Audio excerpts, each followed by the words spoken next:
Question to you, and that is a aforesaid bill be read the second time. In accordance with rules of procedure, the second reading debate is adjourned and the bill is referred to the House Committee.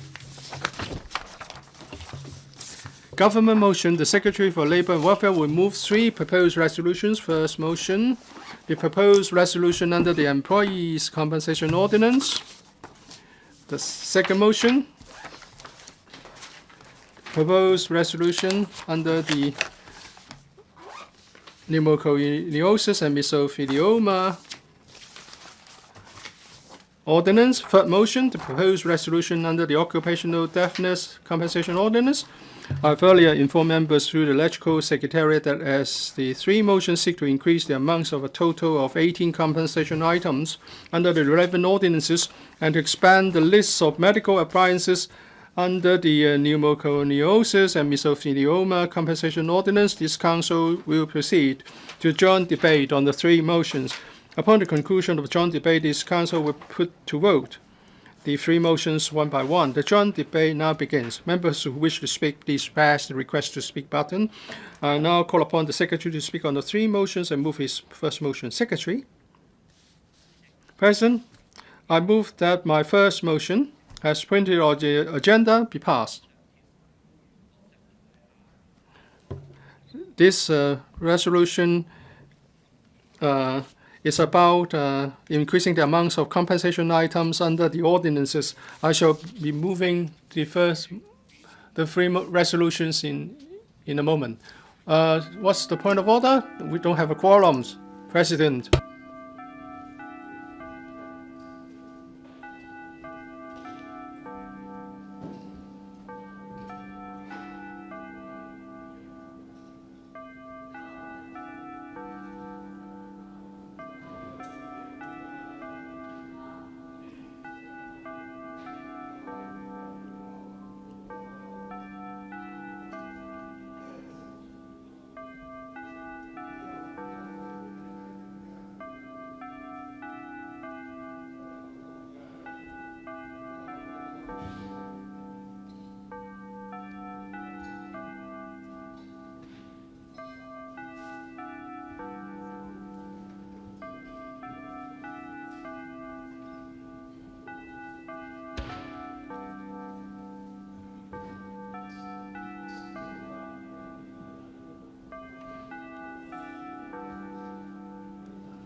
請各位同事返回座位，等秘書 Members, please be seated. 法定人數。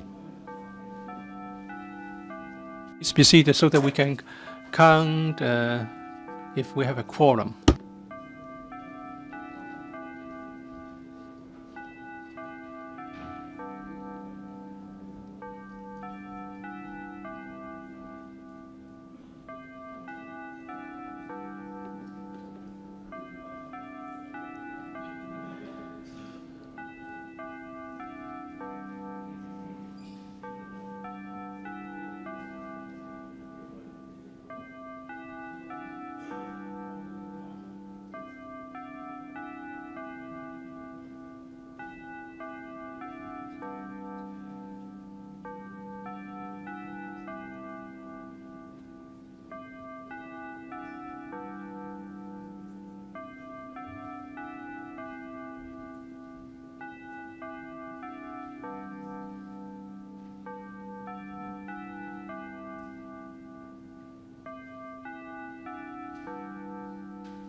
局長，請你繼續發言。Secretary, please continue.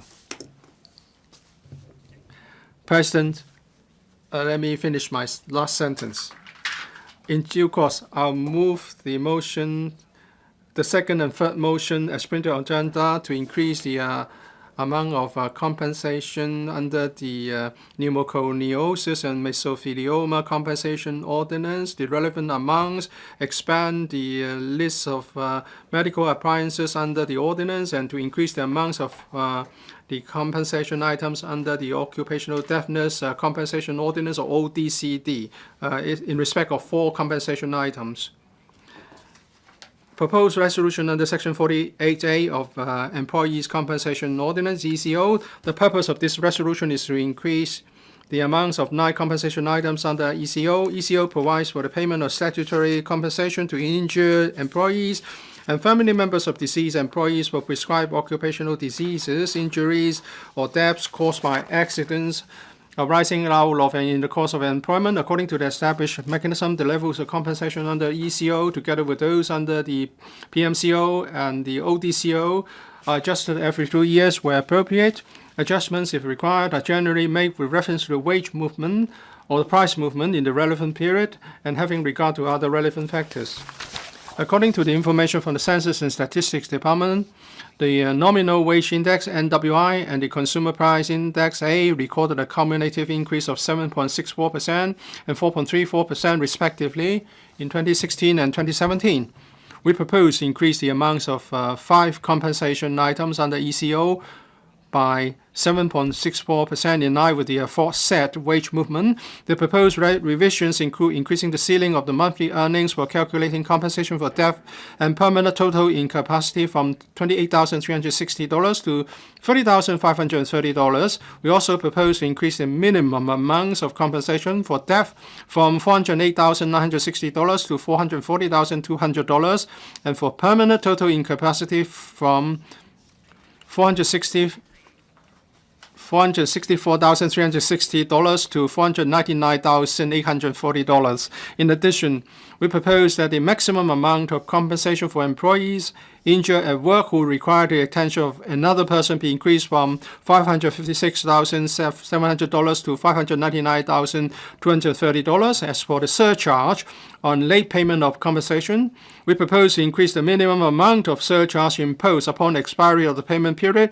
from $660 to $710, and the minimum amount of a further surcharge imposed 3 months after the expiry of the payment period from $1,330 to $1,430.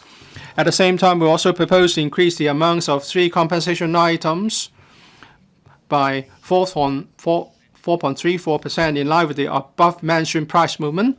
The proposed changes include increasing the maximum amount of funeral expenses from $83,700 to $87,330 and increasing the maximum payments to be made by an employer towards the cost of supplying and fitting a prosthesis and surgical appliance from $40,010 to $41,750, and towards the cost of the repair and renewal of a prosthesis or surgical appliance from $121,230 to $126,490. Moreover, we propose to increase the amount of minimum monthly earnings specified in ECO for the purpose of calculating periodical payments during work injury sick leave from $4,090 to $4,500 with reference to the relevant items provided under the Comprehensive Social Security Assistance Scheme. As at April 2018, 2, proposed resolution under Section 40 of PMCO. Mr. President, I'll be talking about the proposed increase of the amounts of 5 compensation items and expansion of the list of medical appliances under the PMCO. PMCO provides for the payment of compensation to persons or their family members in respect of incapacity of death as a result of pneumoconiosis or mesothelioma. According to the established mechanism, we propose to increase the level of compensation for 2 items under PMCO by 4.34% in accordance with the cumulative increase of CPI-A in 2016 and 2017. The proposed revisions include increasing the monthly amount of compensation for pain, suffering, and loss of amenities from $5,110 to $5,330, and increasing the maximum amount of funeral expenses from $83,700 to $87,330. Regarding the amount of compensation for bereavement under PMCO, we propose to adjust the level of compensation with reference to the latest sum of damages for bereavement under the Fatal Accidents Ordinance, FAO.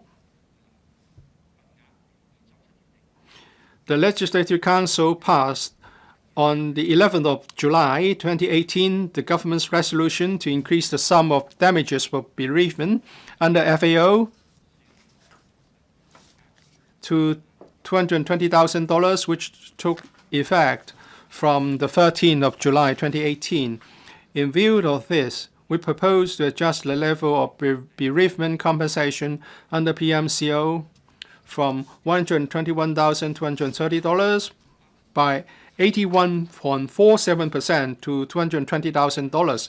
As the minimum amount of compensation for death under PMCO is pegged to the level of compensation for bereavement, we also propose that the minimum amount of compensation for death be revised from $121,230 to $220,000. Furthermore, making reference to the latest minimum allowable monthly wage and food allowance for foreign domestic helper working in Hong Kong, please. Mr. Dennis Kwok, I request a quorum count.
請各位返回座位，以便 Members, please return to your seats so that we can count the presence of a quorum. We have a quorum now. Let's continue. Secretary. Madam Deputy.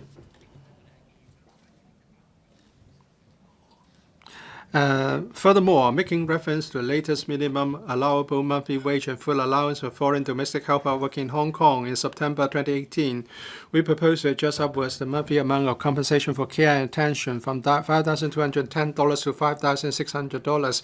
Moreover, under PMCO, an eligible person who suffers from pneumoconiosis or mesothelioma is entitled to the reasonable expenses of the use or supply of medical appliances specified in Part 2 of the second schedule to the Ordinance. In response to views of patients and concerned groups on expanding the list of medical appliances under PMCO to cover breathing apparatus and spectrum suction device, the Labour Department has, in collaboration with the Pneumoconiosis Compensation Fund Board, or PCFB, undertaken a study which involved collection of information from patients, relevant associations and trade unions, and consultation with the Department of Health and the Hospital Authority for the expert advice.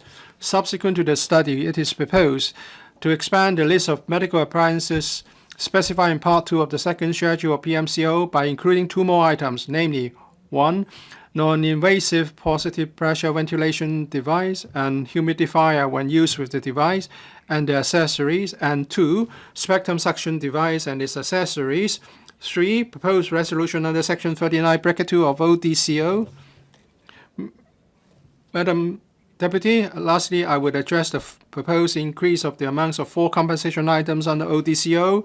ODCO provides for the payment of compensation to persons who suffer from noise-induced deafness, OD persons, by reason of employment in the noisy occupation specified under the Ordinance. According to the established mechanism, we propose to increase the maximum minimum sums for calculating the amount of compensation for permanent incapacity under ODCO by 7.64% in accordance with the cumulative increase of NWI in 2016 and 2017. Specifically, the proposed revisions include increasing the maximum sum for calculating the amount of compensation for permanent incapacity for employees aged under 40 from $2,722,506 to $2,930,880 for employees aged 40 to under 56 from $2,041,920 to $2,198,160, and for employees aged 56 or above from $1,361,280 to $1,465,440. As for the minimum sum for calculating the amount of compensation for permanent incapacity, we propose to increase the amount from $464,360 to $499,840. Moreover, under ODCO, any person who has at any time been entitled to compensation for permanent incapacity may apply to the Occupational Deafness Compensation Board, or ODCB, for the direct payment of or reimbursement of expenses reasonably incurred in the acquisition, fitting, repair, or maintenance of hearing assistive devices, HADs. In the current exercise, with a view to enhancing protection for OD persons under the HAD financing scheme, we propose to take into account the experience of ODCB in administering the financing scheme for the adjustment of the relevant financing limits. To allow OD persons to have a wider choice of HADs to cater for their individual needs, we propose adjusting upwards the financing limit for first-time HAD applications by 15.36% from $16,470 to $19,000. In addition, taking into account the estimated average annual HAD expenses of an OD person as well as the biannual adjustment where appropriate, we propose raising the aggregate financing limit from $57,110 to $79,000 by 38.33%, such as those OD persons who have exhausted the aggregate financing limit can have their entitlement to the financial assistance revived. whereas those approaching the limit can continue to be benefited from the financial assistance. PCFB and ODCB have endorsed the respective parts of the proposal regarding PMCO and ODCO. The Labour Advisory Board has also endorsed the proposal on the three ordinances, and the Legislative Council, a panel on manpower, has supported in principle the proposal and urged for its early implementation. We propose that the revised levels of compensation and the new list of medical appliances shall become effective from 26th of April 2019. I hope members will support and pass the three resolutions so as to enhance the protection for injured employees, sufferers of occupational diseases, and family members of employees or persons who die of work injuries or occupational diseases as soon as possible. Thank you, Madam President. 想動議 I now propose the question to you that the first motion moved by the Secretary be passed. Dr. K.K. Kwok. Madam Deputy, I speak in support of the amendment, but before I do so, I'd like to tell you that these three amendments have come too late. It's like a belated spring. Listening to the Secretary, you may have the impression that the administration is so kind in proposing these resolutions under the ECO, the PMCO, and also the ODCO. He is adjusting the amounts upwards. Madam Deputy, on the contrary, we have waited for this for too long, and I will concentrate on medical appliances. With regard to the amendments proposed for PMCO this time around, medical appliances would include more than the wheelchair and oxygen cylinders, and now there will be also the ventilation device, including a humidifier and also sputum suction device. I'd like to tell you why workers are affected by these two diseases. With regard to pneumoconiosis, it's like this. When you see workers working on the road or in construction sites, when they need to demolish structures, as you know, Hong Kong is always digging up its roads and repaving it and then digging it up again. Do you know that whenever this is done, there will be powder dust and it goes right into the lungs of workers, and it goes on whenever works are undertaken. After a period of time, the dust will stay in the lung and it can never be taken out. The lung is like a sponge, but it will become hard as stone, so workers cannot breathe. Very often, when the disease is discovered, it will be when the workers reach the age of almost 50, and the family of the worker concerned will still be dependent on that worker. However, because of pneumoconiosis, the worker will lose his ability to work. And also, since the oxygen content of the lung continues to go down, they can't even work, not to mention they can't even walk, not to mention work. Therefore, if only oxygen cylinders and wheelchairs are included, these workers who have contributed to society by sacrificing their own health, this is only a very small help to the workers. Before this amendment, breathing apparatus, sputum suction device, and humidifiers, these are not included. At the beginning, workers can still rely on high oxygen content oxygen cylinders to go out. But after some time, when the lungs functions continue to suffer, they would have no choice but have to rely on breathing apparatuses. And because they lose the function of the lung and the air duct, they need to have sputum suction device and humidifier in order to allow secretions to leave the lung. It is actually a very painful process. You may not be able to imagine that you are intubated a few times every hour in order to suck the sputum.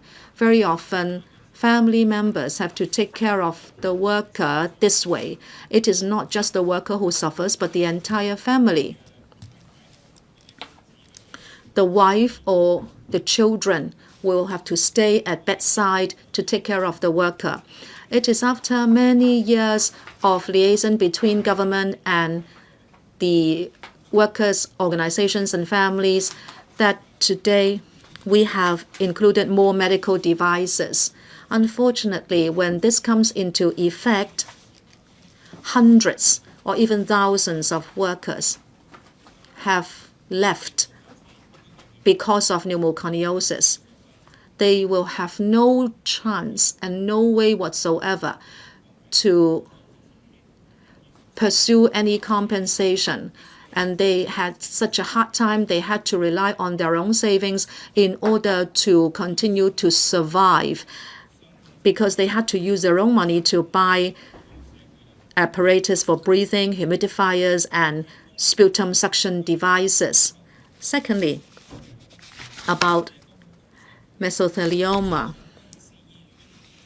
Recently, at the Prince of Wales Hospital rebuilding process, we are again reminded of the fact that Hong Kong is still affected by asbestos.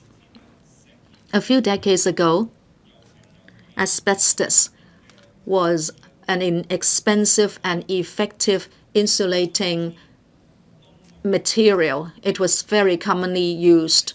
When it was discovered that asbestos was carcinogenic overseas, at that time the construction sector and employers did not pay heed, and the administration did not legislate quickly enough.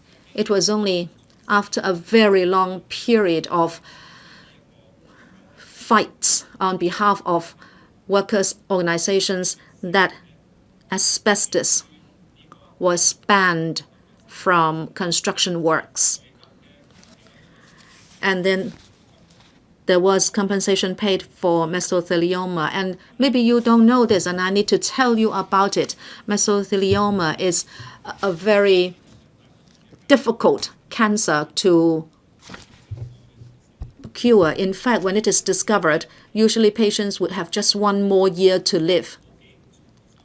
They don't have any meaningful time to benefit from the compensation proposed. And in fact, after the cancer is diagnosed, workers are already suffering a lot from the disease. Very often they leave young children behind, and the family, including the wife and children, will have to survive on very thin resources. In this present amendment,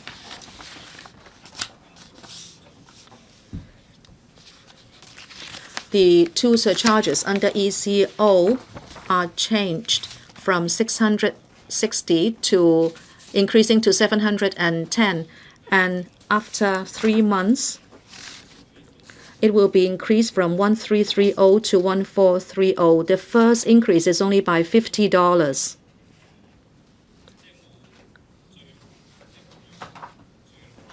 You cannot be more callous than this. You increase it by just $50. This is already the result of years of pursuit by relevant organizations. And the $50 will just be enough to pay for boxes, for meals, for a family of 4. These are really petty increases. They spent years working in the construction industry, and they are losing their lives for their work. People may say, well, the administration must cut its clothes according to the cloth it has. But you must understand, at the Pneumoconiosis Fund, there is a cumulative sum of over $2.3 billion, and the levy is enhanced to include works costing 3 million instead of 1 million. In other words, it is not that you don't have the money or you can't increase the compensation. It is just that officials in the Labor Department and LW Bureau have as priority the thinking that they should keep the employers happy and that the levies should not affect employers and that the business should not be affected and the profits should not be cut back. We are ashamed when our society is so affluent that the rich cannot even pull up their socks when the reserves is almost $1,000 trillion and workers at the same time are affected by death-causing diseases at work. There is no return, whether we are talking about pneumoconiosis, mesothelioma, or occupational deafness. Once the disease is confirmed, it means you are on a road of no return. The damage done to the body is permanent. You cannot rely on prescription drugs or surgeries in order to reinstate health for the workers. Patients have no more ability to work and they have lost their health forever. I always feel that the administration has owed these workers much. And as for compensation for loss of capacity to work, don't be too happy. In 2017, because the median wage for construction workers was adjusted downwards, therefore in 2018, the monthly payment for loss of work capacity was reduced to $240, but now the $220 as compensation for pain will just be enough to make up for the cut in 2018. Therefore, in 2019, I don't know whether it is going to happen. When the median wage of construction workers will go down again, then the so-called heightened compensation for pain will be cut back again. We have to understand that such compensation can no way compensate for the pain and suffering of workers. It is just that you can't do anything else to rectify wrongdoings, and they can only beg to the administration to increase compensation so they can be less miserable.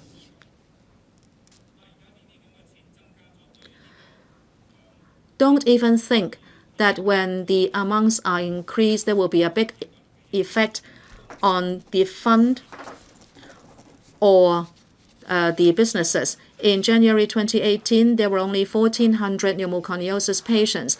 They suffer and they are dying. The number continues to go down. I don't know why you are so callous when, as the business sector. When the number of patients continues to dwindle because they leave us, and it is only now that you are moving these amendments. Every year, the case number goes down. In 2013, only 10. By 2015, only 3. Well,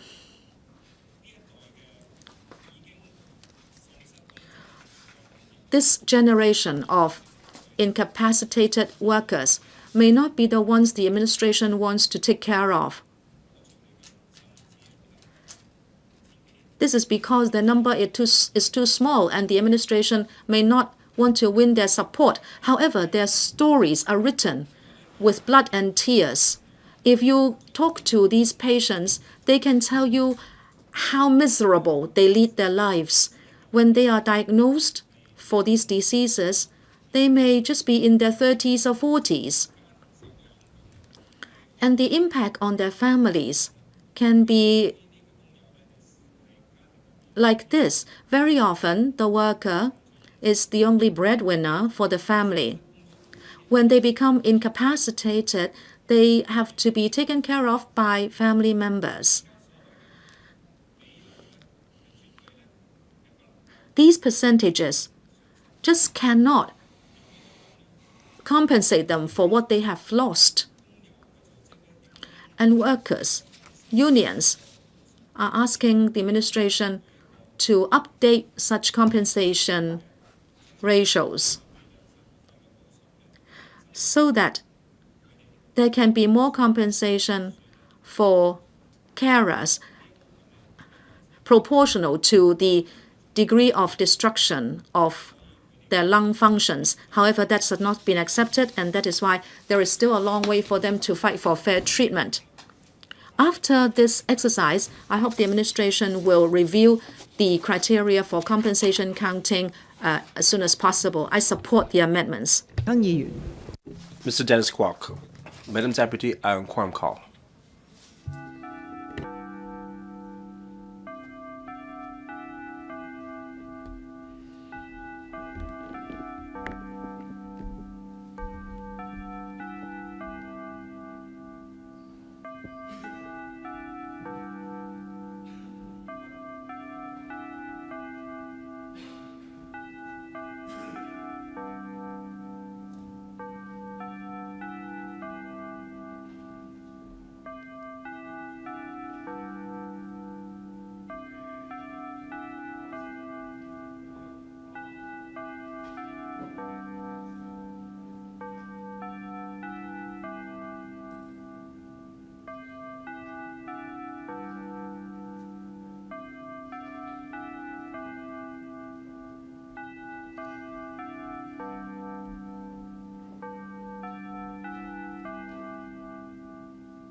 會議恢復。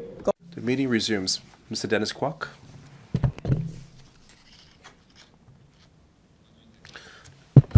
Madam Deputy, while scrutinizing the three resolutions, which include the CAP 282M ECO Section 48A and the PMCO Section 40 and the Occupational Deafness Compensation Ordinance CAP 469 Section 39 bracket 2. I support this resolution, but at the same time, I notice that this new Pneumoconiosis Mutual Aid Association in English had sent a letter to express their views on the changes to the PMCO.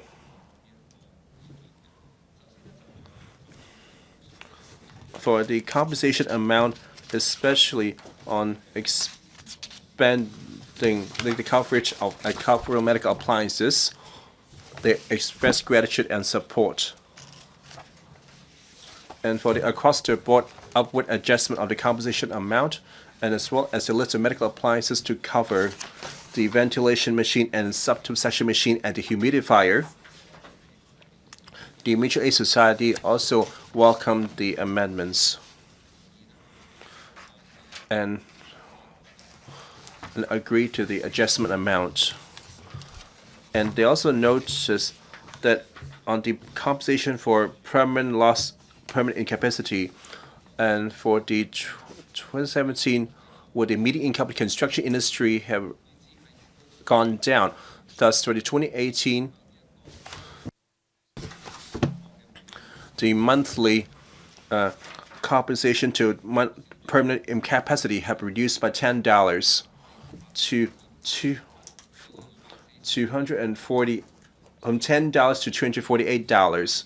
Thus, they took the view that this adjustment of $20 of the compensation has offset the a reduction in 2018. Thus, they are quite worried that for the 2019 compensation for permanent incapacity will be reduced again.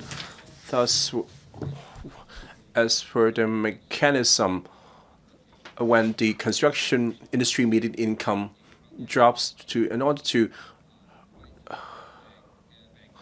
further reduce the quality of life of the pneumoconiosis victims, I hope that the Bureau can consider freezing the reduction. So in case of increase, that will be offset by future increases. I think the Secretary would take note. And looking at their submission, they mentioned a very unfortunate case on the death, as well as the funeral expenses, and well as the bereavement damages. And currently, up there are 30% of the cases of death have not able to obtain any compensation. There's a particularly sad case in 2018 May that one patient had been diagnosed with a lung capacity to reduce of incapacity by 100%, chose to commit suicide, and had left behind a wife with severe depression and severely mentally handicapped children. And this case, the Bureau CSWD could consider that legislation governing the bereavement damages and the permanent incapacity changes to make sure that regardless of the cause of the death, they will be entitled to the funeral expenses and compensation for death. The passing away of the patient, in which he had been long tortured by the pneumoconiosis, he chose to end his life. And yet, this compensation board is not able to diagnose, rule that is death by the disease, thus the loved ones are not able to obtain the compensation by death, which is deeply regrettable. Such a ruling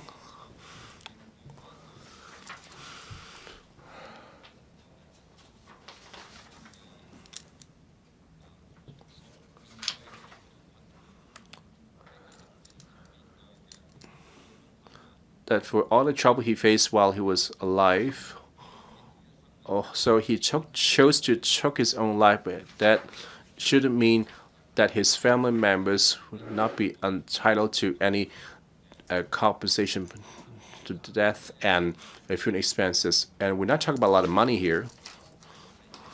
And shouldn't the Bureau, subject to individual circumstances, to issue this bereavement damages and funeral expenses regardless of the cause of death?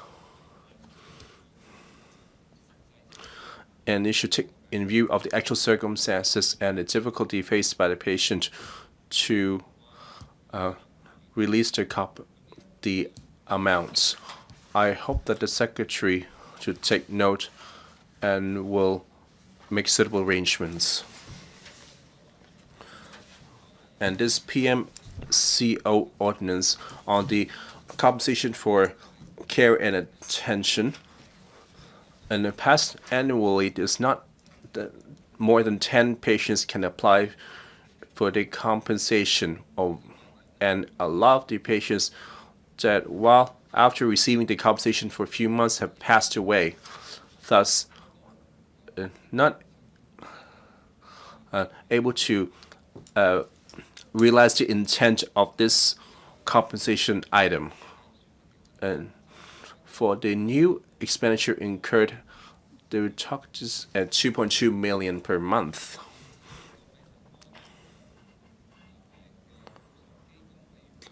And for the judging at the health of the compensation fund, by our projection at the next decade, the new expenditure will be very insignificant to the overall financial health of the PCF. And the views of the community towards this PCF was suggested to raising the expenditure in this regard. There will be a significant impact to the fund's bottom line. And speaking of this employee compensation fund, we have to go back to history. This employee compensation assistance fund is set up in 1991. It's related to the legal profession. Thus, if employee is injured and by using all feasible means are not able to seek claims and compensation and damages by insurance and the employee, they can apply for the fund for assistance. The Secretary may recall that me and a group of legal professionals had raised our views towards the ECO, and the fund had fallen into financial difficulty. By embarking on reform is to maintain the sustainability. The reform proposal will be for releasing ex gratia payment to place of damages in the common law, and for the costs rise with the litigation will also be covered. And since 2007 onwards, this fund has stopped losing money and back in the black. In 2002, they undergo reform, and it had fallen into a financial difficulty due to a major incident. And since 2007, they have an 80 million surplus.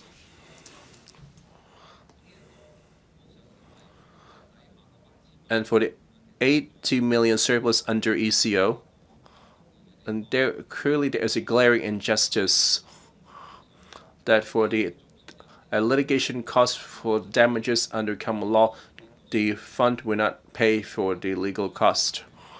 The High Court had a precedent, Kwong Hoi Lam to 2016 versus HKC 3, admitted that the employee had won the lawsuit.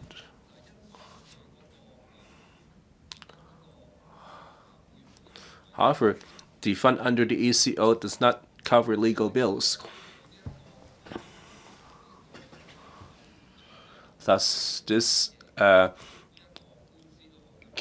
case, even if we won the legal case, they're actually not able to reimburse the legal costs, and very often this has been deducted from the compensation he received. And even though he won the lawsuit and been ruled to be eligible for this assistance, and a big chunk of his compensation have been used for settling legal bills. And this is really unfair to the injured employee. And the judge in the ruling noted that in view of the injustice to the government should reform and to see how it could be addressed. And last year, when I meet the secretary on this ECAS issue, the secretary undertaking that they would deal with it proactively. As of now, we haven't heard from the secretary or from the bureau.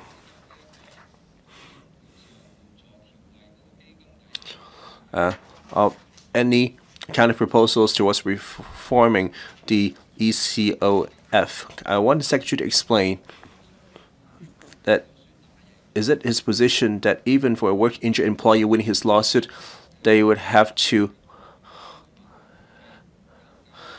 deduct the legal expenses from the compensation? And why should the employee, despite the one seeking damages, they have to pay out of their own pocket? This is severely unjust. And in the 2016 case, the judge noted that with the 80 million surplus of the ECOF, so it a very sound financial footing, and it should not need to adhere to the ECO amendment on the financial reform proposal, because the scenario no longer applies. We must look at the current fiscal health of the fund to engage in timely reform so that the balance will not just sit at the bank, but instead can be used to help employees that should be compensated and receive the subsidy they are entitled to. And finally, and when the both sides agree to mediate, and how would the subsidy be released? The fund will only disperse the amount when they get the court ruling. You are forcing the employee would first litigate and engage in a lawsuit before getting this assistance. This is a necessary price to pay for both sides. The legal profession would not suggest the parties to go on litigation. Instead, will suggest them to resort to mediation to reach an agreement. However, since this fund has stipulated that we get a ruling and a court order, that is an inflexible and a time-consuming process. So there are a lot of cases that need to be go through the courts, and actually would add it to a workload to the courts. Thus, I suggested to amend the ordinance to allow the fund to, when both sides are able to reach an agreement, that in the absence of a ruling and a court order, they can able to disperse the amount of compensation. While this reform will reduce the burden and the price on both sides and encourage them when dealing with similar cases in the future that will take a more conciliatory approach to address the dispute so that to reduce the public cost. Please stop.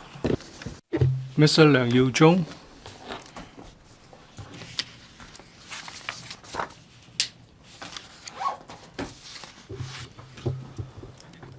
President,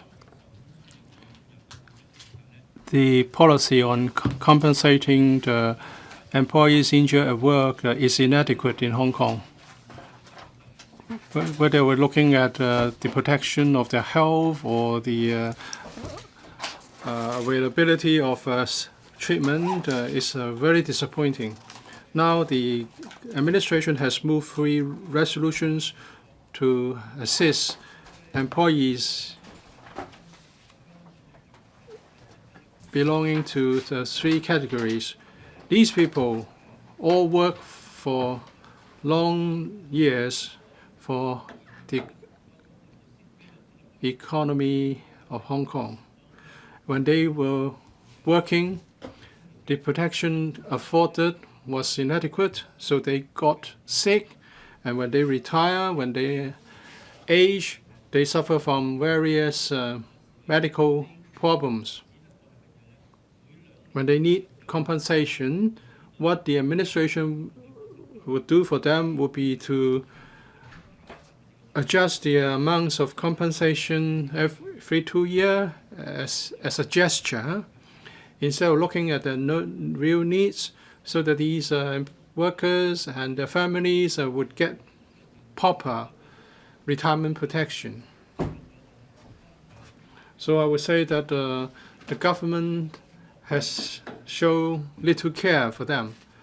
Originally, I wanted to set up a subcommittee to scrutinize the 3 resolutions and to relay views from workers and their associations to the administration. The government has been adjusting the amounts and nothing else.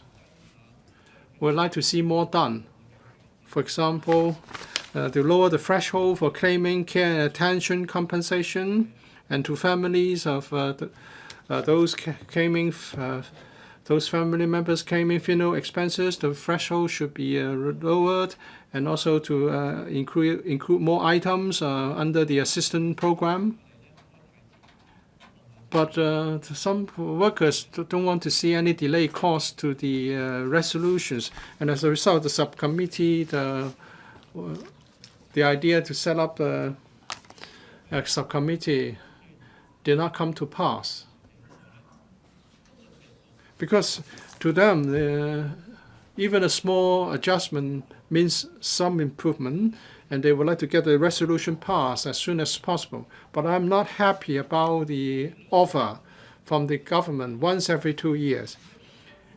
It goes through the motion of adjusting by a small rate the amounts of compensation. Usually the basis would be the nominal wage index or the inflation or the CPI. The adjustments are always very small. Instead of looking at the real needs and doing something more fundamental to help them. Very often such adjustments fail to meet the aspiration of these workers. And as for major reforms, the government has turned a deaf ear to all these suggestions, and they will always say that let's see what we should do in the next round of adjustment in 2 years' time. To the employees, having some adjustments are better than nothing. Therefore, they want the resolution to be passed by this council quickly. But in the long run, the government should not regard this as a procedure of going through the motion and make adjustments every 2 years. With regard to the 3 ordinances and the compensation funds, over the years, they have accumulated big surpluses, and the surpluses are increasing. For example, $2 billion in the Pneumoconiosis Compensation Fund, and for the Occupational Deafness Fund, the surplus has increased from $600 million to $800 million. and we don't see a much increase in the number of workers affected, with just another 50 or 80 new cases under the Pneumoconiosis and Mesothelioma Compensation Ordinance. But the administration is so mean. Why do you want to keep so much money in the fund? We should make the best use of the available funds to help the workers and their family members, to reduce their suffering, to help them overcome the difficulties so that their twilight years would be easier. So for the three ordinances, there will be upward adjustments to varying extents. There are two new items covered. For example, the ventilation device and spectrum suction device. Well, this is of course welcomed. But I have to say that the workers made that request many years ago, and over the course of many years, their request was not acceded to. These devices can help them to reduce their suffering, but many of those people who needed this have passed away. With a very so healthy surplus, the government should cover more items so that these workers and their families can get some alleviation from their difficulties. And there will be an increase of the minimum compensation for the pain and suffering and for funeral expenses. But every year there are cases of death of pneumoconiosis sufferers who cannot get any compensation because of the high threshold, and they usually cannot meet the requirements. So it's just something that they can see but can never get. Mr. Dennis Kwok has referred to a case involving a worker suffering from pneumoconiosis. The loss of lung capacity and function is up to 100%. He led a very difficult life, and then ultimately he took his own life. His wife suffered from serious depression. His child was severely mentally handicapped. But because the person committed suicide, the requirements for paying compensation were not met. But I think the government should consider that he was actually a worker suffering from pneumoconiosis, which was caused by his work. And I hope that all such workers suffering from pneumoconiosis can be given the funeral expenses, instead of only granting the expenses when the cause of death is pneumoconiosis and nothing else. Very often it cannot be proved that the cause of death is pneumoconiosis. As for the attention and care compensation, let's not talk about whether the amount is good enough. The compensation for attention and care is rather difficult to get. Over the year, only not more than 10 would successfully claim for the compensation. To many workers, this is a compensation that they can never actually get. To claim the compensation, you have to be incapacitated, and you have to prove that there's no one else to take care of you, and you are not able to care for yourself in your life. This is for worker suffering from pneumoconiosis. Well, the incapacity has been proved. The compensation should be paid to him, but it's not the case, because the worker cannot prove that he cannot have self-care. So you can imagine what would happen to the worker. That is to say, when he's about to die, he would be just eligible at that point. So very often, after claiming the compensation for a few months, the worker will pass away because of the seriousness of the conditions of his health. So the compensation is only payable when the worker is about to die, but it's of course better than not getting anything at all. But it gives people the impression that given the very healthy financial position of the compensation fund, you are reluctant to give more to help these workers. So the government is very mean. The concerned groups have made some calculations. If we pay the compensation on the basis of loss of lung functions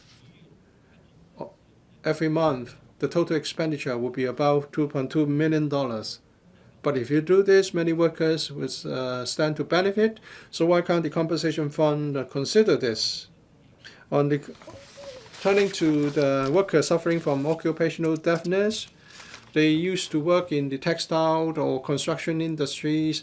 They contributed to our economic development, and there was inadequate protection for their hearing, and therefore they suffer from occupational deafness.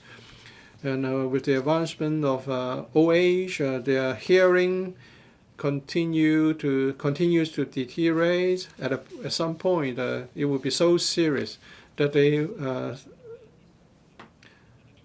hear humming noises. Is very painful. You are disturbed all the time. You cannot sleep, and it's difficult to have social life for them.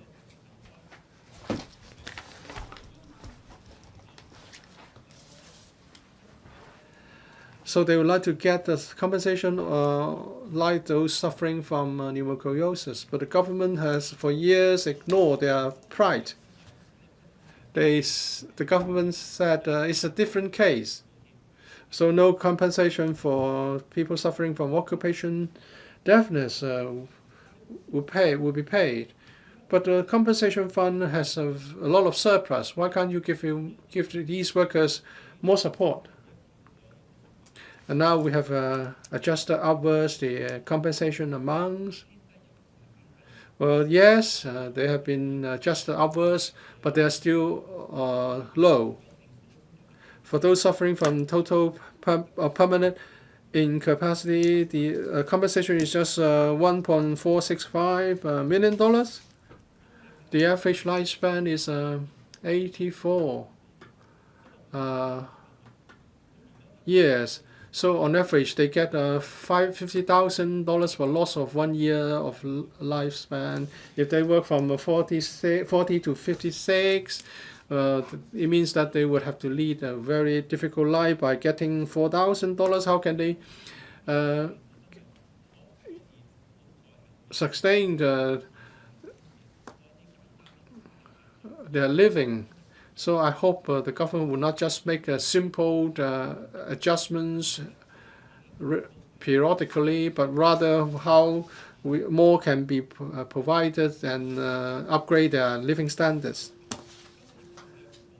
To sum up, well, the adjustments are all about raising the amounts of compensation. Well, I have no choice but to accept these adjustments, but and this is only a reluctant decision because the assistance, the help provided will be very limited, and I reluctantly accept those. I hope the government will not regard this as a routine matter and ignore the real needs of workers and ignore their contribution to our community over the years. Many of these workers are now very old. and we should care for them. We should not ignore them. The government should carefully think about how we can give more comfort and warmth to their twilight years. Mr. Kai-ming, President, we support the amendments. This is not complicated at all. These amendments are made according to the inflation rate and also to relax apparatus under the pneumoconiosis fund. We believe the amounts should be adjusted every year. But an overall overhaul of the issues should also be considered. I know the Secretary has a lot of work to do, so he has to see whether he has time for it. We have not got a Bills Committee on these amendments because they are comparatively simple. But then last year, we discussed the levy amount and also the collected amount for pneumoconiosis, which was almost $2.2 billion. But then in the law, it actually lists the apparatus that can be included. I think that is quite difficult to accept. After talking to the committees, the administration has now relaxed the list of medical appliances, but then these are developing day by day. I'd like to ask you whether you can remove that restriction. Maybe you can put in a line to say, as recommended by a doctor. Perhaps you should think in that direction. And then medication. Some people need to use expensive medicine for mesothelioma. However, this must be covered first by the Samaritan Fund, which subjects patients to an assets test. People affected by mesothelioma may not be very poor, but then if they need to pay for their own medicine, their assets can be depleted very easily. I'd like to see how you can help the patients, especially in ECO. Every day, the subsistence can only be $300. That is too strict. If you think about other sicknesses, and if we can have MRI and scanning, and if you allow people to use the amount at one go instead of on a daily basis, it will be easier for patients. We support the amendments, but then perhaps you can take the initiative to think about an overhaul of the arrangements. Next, Mr. Wu Chi-wai. I'd like to talk about the ECO and its operation. I'd like to take note of the operational matters. I know that this bill would deal with the compensation formula to be adjusted periodically. I will definitely welcome a large-scale review. For the cases I came across very often, beyond the compensation amount, that for the industrial accident, there also a litigation stemmed from negligence. And according to the common law mechanism, this litigation that the accused, which is usually the insurance company, would present the court with this amount, they claim that the amount they're willing to pay, and if the employer was accept that, that will be it. If not, they will have to face the risk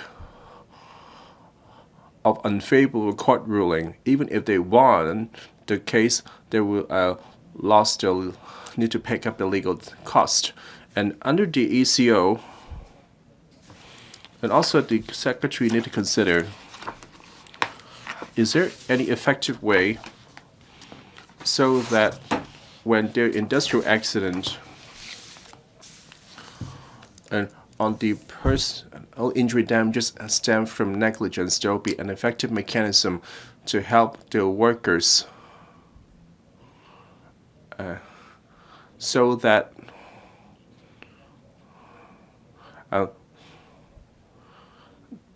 the injuries, well, the asymmetrical information that have led to compromising their legal entitlements. This litigation under the common law, in which a particular party had deposited the amount they're prepared to pay to court,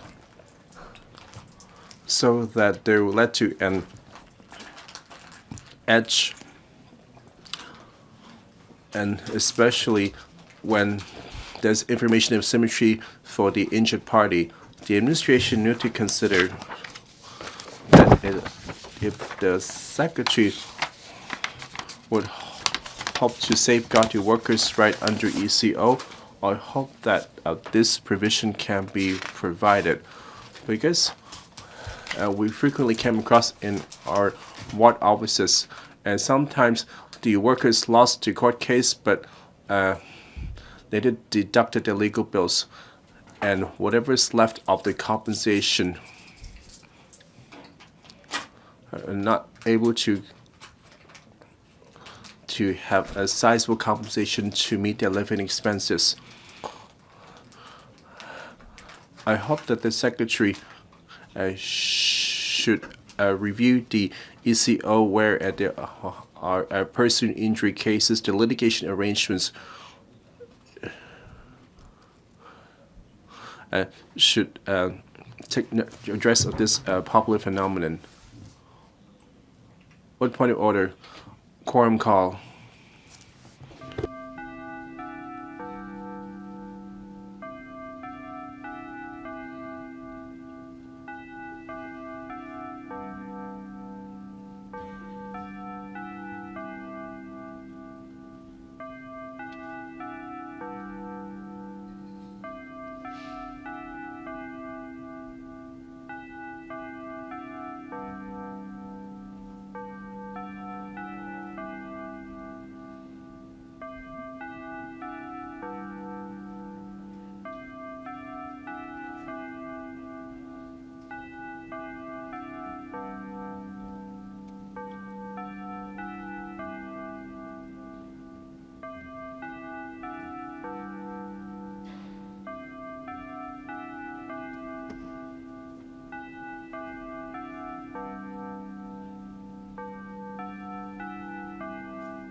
仲有冇其他議員想發言？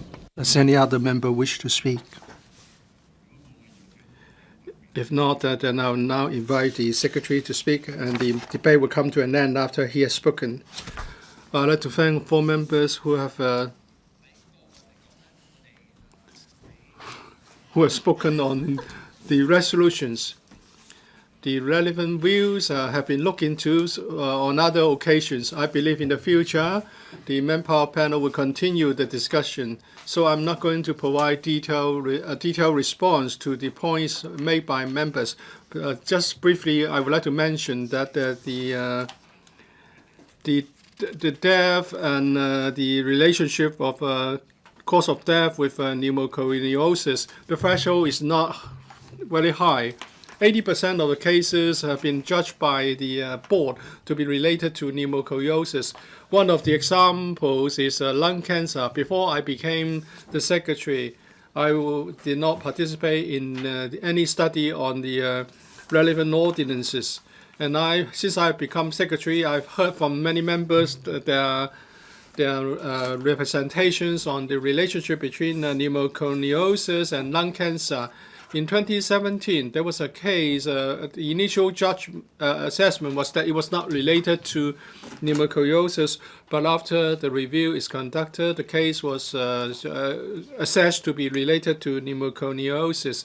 I don't want to take up other cases, such as suicide cases here. I urge members to pass the 3 resolutions so that we can offer some better help to workers and their family members. Now put a question to you that the first motion moved by the Secretary be passed. Will those in favor please raise their hands? Those against please raise their hands. I think the question is agreed by a majority of the members present. I declare the motion passed.